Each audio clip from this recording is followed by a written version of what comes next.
would want first to tell you, all of you, to be faithful with your God, and of course, you have to be careful with your decisions, especially not to spark any war in your planet.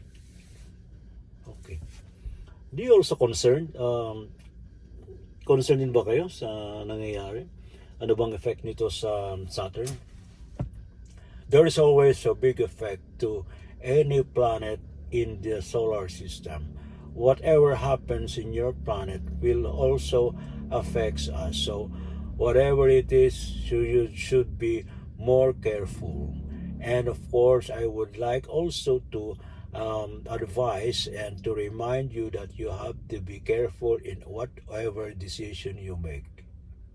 Pero oras pa rin lang na binabanggit nyo na sa iba pa. Yes, because we are